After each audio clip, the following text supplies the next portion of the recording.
Movie की शुरुआत होती है एक नाइट क्लब को दिखाते हुए जहाँ तीन दोस्त ड्रिंक कर रहे हैं। उनका नाम है जेरी, जेन और पॉल। वो तीनों आपस में बात कर ही रहे थे कि उनकी नज़र पड़ती है वहाँ बैठी हुई एक लड़की पर जिसने बहुत ड्रिंक की हुई है और वो बिल्कुल होश गंवा चुकी है। उस लड़की का नाम कैसी है। जेन और पॉल उसे इस कंडीशन में देख चीप कमेंट करना स्टार्ट कर देते हैं।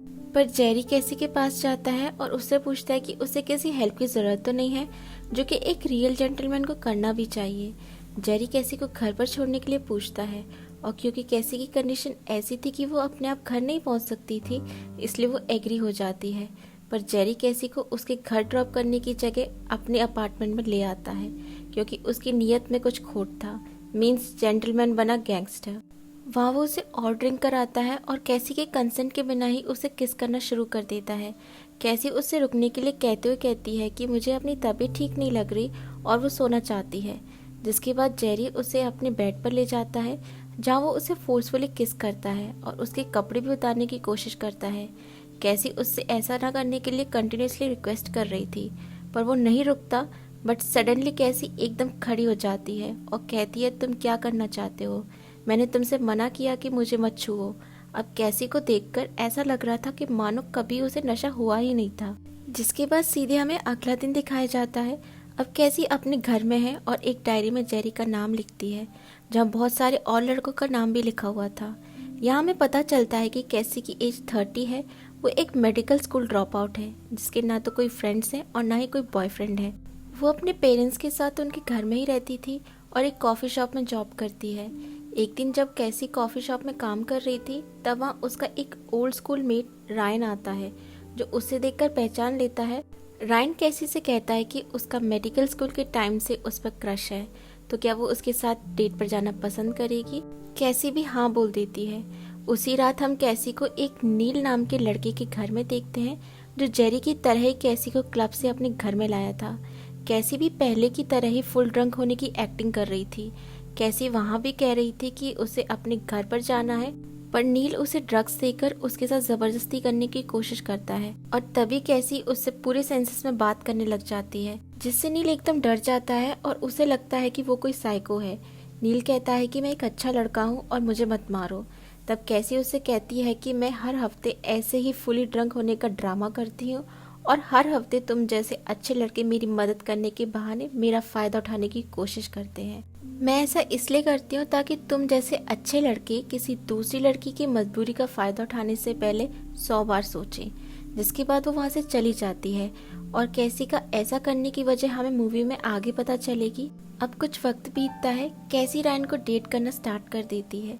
एक दिन जब कॉफ़ी शॉप में रायन और कैसी बात कर रहे थे तो कैसी को पता चलता है कि रायन अब भी उनके स्कूलमेट्स के कांटेक्ट में है और रायन बताता है कि अलेक्जेंडर म्यूनरो यानी एल, जो उनके स्कूल का सबसे ज़्यादा पॉपुलर लड़का था, उसकी कुछ दिनों बाद शादी होने वाली है।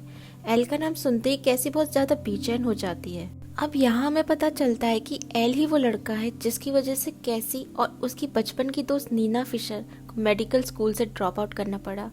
एक रात पार्टी में नीना फुल ड्रंक हो जाती है जिस वजह से वो अपने सेंसेस लॉस्ट कर देती है और इसका फ़ायदा उठाते हुए एल और उसकी फ्रेंड्स नीना को एल के रूम में ले जाते हैं जहाँ पर एल अपने दोस्तों के सामने नीना को सेक्सुअली असॉल्ट करता है और जिसके बाद उसके बाकी के दोस्त नीना का रेप करते हैं। इस इंसिडेंट के बाद नीना बिखर गई थी और हार कर उसने सुसाइड कर लिया था, पर उनका स्कूल मैनेजमेंट अपने स्कूल की सो कॉल्ड रेपुटेशन को बचाने के लिए उन रेपिस्ट के खिलाफ कोई भी एक्शन नहीं लेता। कैसी अपनी इकलौती दोस्त की डेथ के बाद टूट गई थी और बिना अपनी स्टडी पूरे किए ड्रॉप आउट कर लेती है। कैसी अपनी दोस्त को न बचा पाने के लिए बहुत गिल्ट महसूस करती थी, इसीलिए वो हर वीक नाइट क्लब में जाके ऐसे ठरकी और घिनौने आदमियों को सबक सिखाती थी। इतने टाइम के बाद एल का नाम सुनते ही कैसी अपनी रिसर्च स्टार्ट कर देती है ताकि जो उसने नीना के साथ किया उसका बदला ले सके। सबसे पहले वो अपना निशाना बनाती है मेडिसन नाम की एक लड़की को जो नीना और कैसी की स्कूल में दोस्त थी। जब कैसी मेडिसन से मिलती है तो ऐसा लग रहा था मानो जो नीना के साथ हुआ उसका उसे कोई अफसोस नहीं था। मेडिसन कैसी से कहती है कि उस रात नीना शराब के नशे में धुत होकर खुद लड़कों को इनविटेशन दे रही थी, तो ऐसा तो होना ही था। अब लड़की होने के कारण मैं यहाँ पर एक बात बोलना चाहूँगी, जब लड़कियां लड़कों के द्वारा किए गए सेक्सुअल असॉल्ट को जस्टिफाई करने लग जाएं तो दे फेल एज लेडी। खैर मेडिसिन की बात सुनकर कैसी का पारा हाई हो जाता है और वो उसे बड़ी ही चालाकी से फुल ड्रंक कर देती है that she lost her senses. उसके बाद कैसी उसी रेस्टोरेंट में एक लड़की से मिलती है और कैसी उस लड़के को कुछ पैसे देती है और कहती है कि मेडिसिन को अपने साथ एक होटल रूम में ले जाओ, क्योंकि मेडिसिन अब बिल्कुल भी होश में नहीं थी। एक्चुअल में कैसी मेडिसिन को नीना के साथ जो भी गलत हुआ उसका एहसास दिलाना चाहती थी। कैसी की नेक्स्ट टारगेट थी एलिजाबेथ वॉकर, जो कि उनके मेडिकल स्कूल की उस टाइम पर डीन थी जब नीना का गैंग रेप हुआ था। उन्होंने ही स्कूल की रेपुटेशन बचाने के लिए इस केस को रफा दफा किया था। कैसी उनसे मिलने जाती है, जहाँ वो उससे कहती है कि वो अभी अभी उनकी बेटी को एक होटल रूम में 3 लड़कों के साथ छोड़ कर आई है। उनकी बेटी ने बहुत शराब पी रखी है और पता नहीं वो तीनों लड़के उस बेचारी के साथ क्या करेंगे।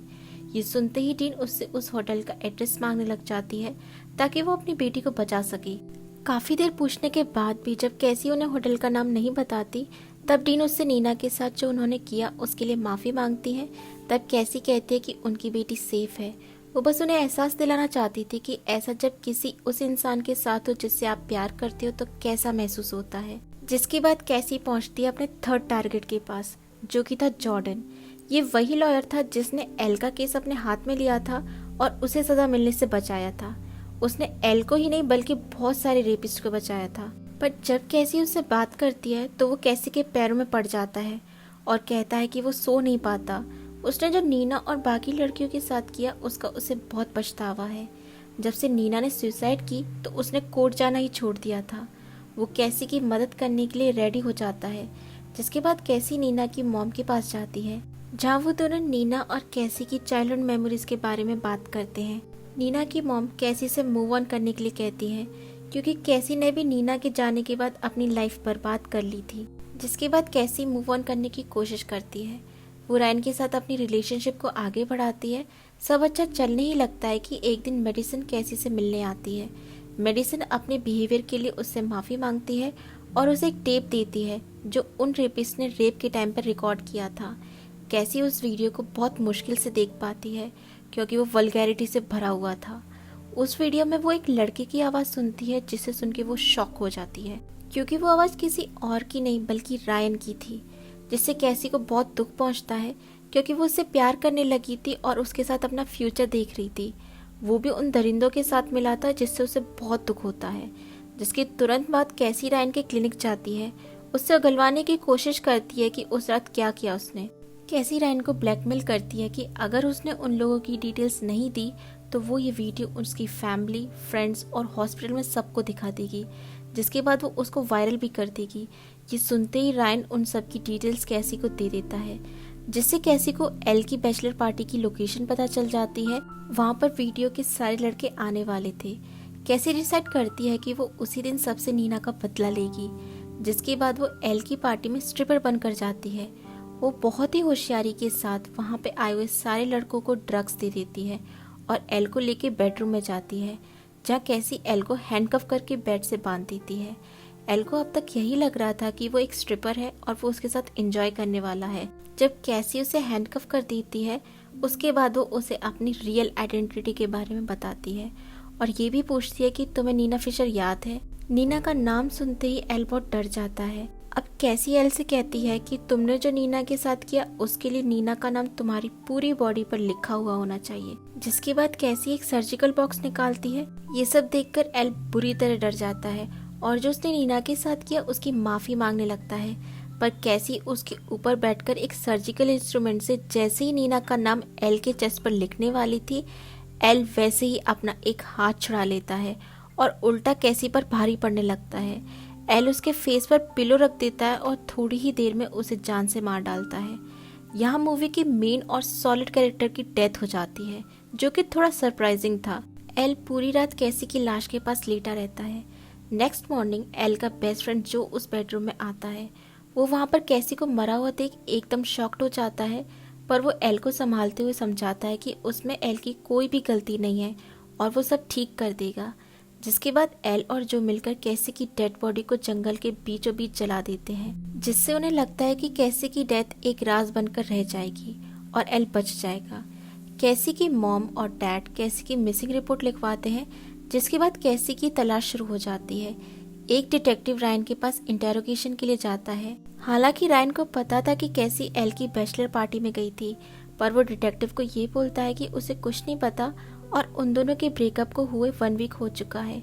वो बस ये झूठ इसलिए बोलता है क्योंकि वो अपनी सो कॉल्ड जेंटलमैन वाली इमेज को बचाना चाहता था। अब यहाँ हमें एक ट्विस्ट देखने को मिलता है। कैसी को पता था कि वो इस बदले के लिए अपनी जान खतरे में डाल रही है और हो सकता है वो वहाँ से वापस जिंदा बच के ना आ पाए, इसलिए उसने पहले ही एक लेटर के साथ नीना की रेप का वीडियो और जहाँ वो जा रही है वहाँ की लोकेशन उसी जॉर्डन को भेज दिया था। उस लेटर में लिखा था कि अगर वो वापस ना आए तो ये रेप टेप पुलिस को दे दे। जॉर्डन भी ठीक वैसा ही करता है, जिसके बाद कैसी की खोज शुरू हो जाती है। पुलिस को कैसी की राख उस जंगल से मिलती है। वहाँ उस राख के साथ एक लॉकेट भी था जिस पर नीना लिखा था। पुलिस सीधा एल की वेडिंग में जाती है, जहाँ वो एल को अरेस्ट कर लेती है और उस पर कैसी का मर्डर और नीना की रेप के एलिगेशंस थे। वहाँ पर हमें रायन को भी दिखाया जाता है, जिसको कैसी के स्केड्यूल मैसेज मिलते हैं, जो कि था enjoy the wedding love Nina and Cassie. इसी के साथ मूवी एंड हो जाती है। मूवी में कैसी को बहुत इमोशनल, स्ट्रॉन्ग और ब्रिलियंट दिखाया गया है, क्योंकि उसे पता था कि वो उन दरिंदों के बीच जा रही है जहाँ उसकी जान भी जा सकती है, पर वो अपनी बेस्ट फ्रेंड का रिवेंज लिए बिना नहीं रह सकती। इसीलिए उसने प्लान बी भी बनाया था और अपनी दोस्त को इंसाफ दिलाया। मूवी की एंडिंग थोड़ी हार्ट ब्रेकिंग और कंट्रोवर्शियल थी, क्योंकि मूवी की फीमेल प्रोटैगनिस्ट को एक रेपिस्ट के हाथों मरवा दिया, लेकिन ये बहुत रियलिस्टिक था और हर रेप एंड रिवेंज की स्टोरी से हटके और हकीकत से रूबरू करने वाला था। दूसरा, हमें मूवी में सो कॉल्ड जेंटलमैन का रियल फेस दिखाया गया है, जो कि बहुत डार्क और डेंजरस है। ये देखते हुए कि लड़की हेल्पलेस है, वो उनका फ़ायदा उठाने की कोशिश करते हैं। अगर आपको ये वीडियो अच्छी लगी हो तो like, share and subscribe to my channel and thanks for watching the video.